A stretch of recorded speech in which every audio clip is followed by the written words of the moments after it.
Hola chicas, bueno, en esta oportunidad vamos a desarrollar la unidad número 3, denominada química orgánica, en la cual vamos a empezar a conocer aquellos compuestos que forman parte de los seres vivos y como principal elemento que va a darle peso o darle sustento, mejor dicho, a estos compuestos es el carbono, el cual en este caso va a formar compuestos con valencia 4, o sea que va a tener 4 electrones disponibles para que se le unan 4 iguales o distintos elementos para completar su octeto. A la izquierda de la pantalla pueden ver una figura tridimensional del carbono y hacia la derecha ven cómo se forma o cómo se une, mejor dicho, con hidrógeno en este caso y obtienen cada uno ese préstamo o ese compartir electrones. Estos dos, carbono e hidrógeno, son los principales elementos que van a formar las cadenas carbonadas. Pero tenemos otros dos que también tienen bastante importancia, que son el oxígeno y el nitrógeno.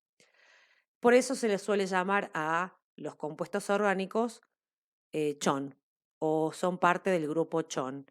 En menor medida, o en menor proporción, mejor dicho, van a estar formados por azufre o por fósforo. Vamos a ver de qué forma se clasifican estos compuestos. Fíjense que acá dice hidrocarburos. ¿Por qué? Porque como son formados principalmente por hidrógenos y carbonos, podemos llamarlos de esta forma también. Tenemos varias clasificaciones, perdón, pero vamos a ir viéndolas diapositiva por diapositiva y voy a ir explicando el de cada una el por qué. Vamos a comenzar con las clasificaciones. En este caso vamos a ver de acuerdo a la cantidad de enlaces que hay entre cada carbono. Si son enlaces simples, se van a llamar hidrocarburos saturados. Y fíjense en los desarrollos de las fórmulas. Esos prefijos que dicen met, et, prop y but, en realidad refieren a la cantidad de carbonos que tiene cada cadena. Y la terminación ano refiere al tipo de enlace que tiene. En este caso, como son enlaces simples, la finalización del nombre es ano. En el caso de los hidrocarburos insaturados, que tenemos dobles o triples enlaces, vamos a nombrarlos de la siguiente manera. Primero, tenemos que ver qué cantidad de carbonos tenemos y por segundo, saber en qué carbono se va a ubicar ese doble o triple enlace. Fíjense en que acá siempre debemos empezar a contar desde uno de los extremos y donde el enlace esté más cerca de ese extremo. En este caso sería carbono 1, carbono 2. Entonces este doble enlace va a estar en el carbono primero, por lo que este compuesto debería llamarse 1-propeno. Propeno, ¿por qué? Porque tiene 3 carbonos. El siguiente tiene un enlace triple. Pero como solamente tengo 2 carbonos, no es necesario que yo ponga en el orden donde se encuentra ese triple enlace. Por lo tanto, se va a llamar etino. Pero sí en el último tenemos que decir en qué lugar se va a encontrar ese triple enlace, porque tengo que comenzar a contar del extremo que más cerca esté de ese triple enlace, valga la redundancia. Entonces tengo el carbono primero, segundo, tercero. O sea que entre el 2 y el 3, el primero que aparece es el 2, por lo tanto se va a llamar 2, como tiene 6 carbonos, hexino. Esto respecto a las cadenas, de acuerdo a la cantidad de enlaces que hay entre los carbonos. Respecto a si son abiertas o cerradas, vamos a encontrar los hidrocarburos alifáticos, que son cadenas lineales, y las famosas cadenas cerradas o la química del benceno que se le suele llamar. O también compuestos aromáticos, que son los de cadena cerrada.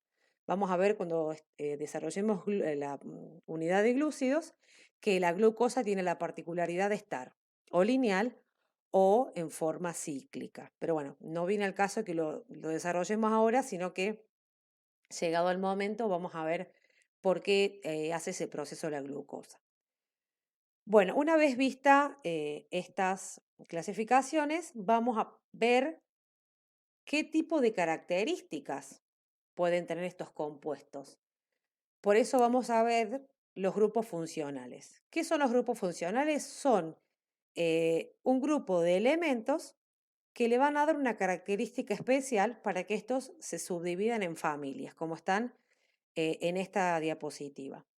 Vamos a ver nosotros desarrollados aquí alcoholes, cetonas, aldehídos, éteres, ácidos carboxílicos, ésteres, aminas y amidas. Los otros tres no los vemos, eh, pues no los vamos a utilizar y aparte no nos generan demasiado interés para el desarrollo del resto de las unidades o de esta unidad en sí. Ahora ya sí, hablando de la clasificación particular, los alcoholes tienen como grupo identificatorio el hidroxilo o el oxidrilo y en este caso se van a clasificar en un primario, secundario, terciario, de acuerdo a qué carbono se esté uniendo ese grupo. El etanol es el alcohol que normalmente tenemos en nuestras casas. Y fíjense en el último, que le agrega un grupo, que es el famoso 2-metil, que es parte de los grupos alquilos. Estos grupos se unen a las diferentes cadenas, o sea que este CH3 que está por encima sería como una ramificación de, de la cadena, eh, pero no vamos a entrar en detalle con ellos porque no nos interesan a modo de conocer nuestros grupos funcionales. Otro de los grupos que vamos a ver son los aldehídos. En este caso, el grupo funcional que está en el círculo verde se llama carbonilo. Lo comparte el aldehído con otros compuestos que ya vamos a ver a continuación. En este caso, fíjense que el alcohol, vuelvo atrás, el nombre de cada uno termina en ol, como alcohol. Pero en el caso de los aldehídos, los nombres terminan en al, que es como comienza el nombre, ¿sí?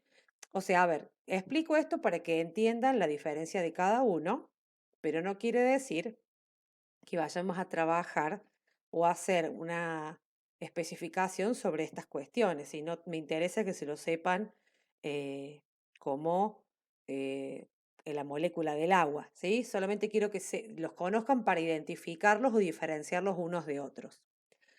El aldehído tiene la particularidad de que ese grupo, ¿sí? Ese doble enlace de oxígeno, va a estar en un carbono primario, o sea, en un carbono de un extremo.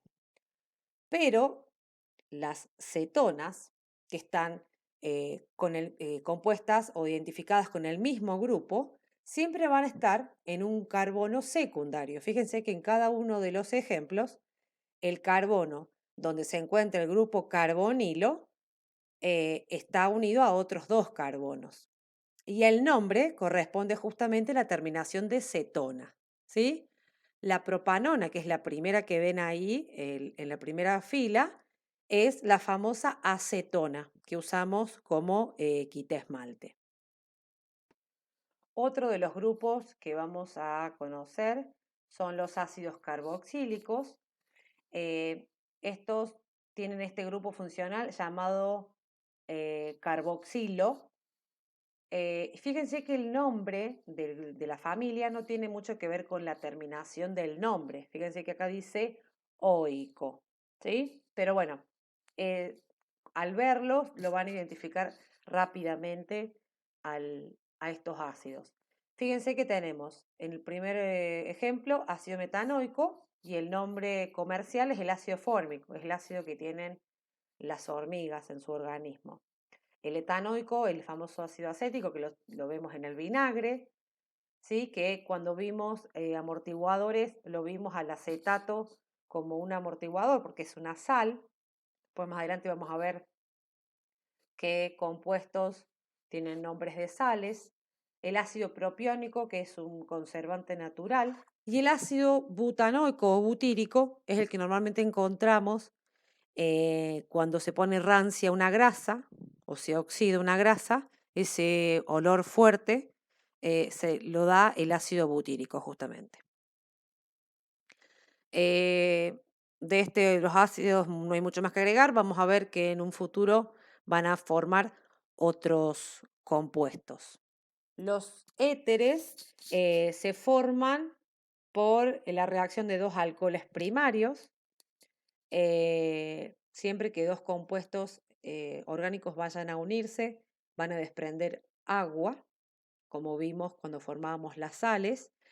Y el más conocido de esto es el éter etílico, que es el primer ejemplo que ven en la diapositiva, que es el primer anestésico que se utilizó en la historia, ¿sí?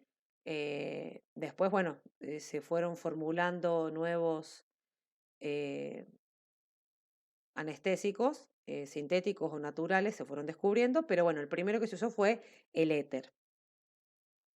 No hay mucho más para agregar de estos compuestos porque lo vemos como eh, un grupo más de interés, pero no vamos a desarrollarlo a gran escala.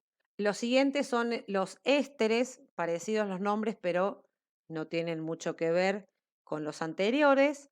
Se forman por la unión de un alcohol y un ácido carboxílico. Siempre que se unan van a desprender agua, como pasó con los éteres, ¿sí? eh, forman parte del tejido adiposo y en el caso de las frutas forman parte de las ceras.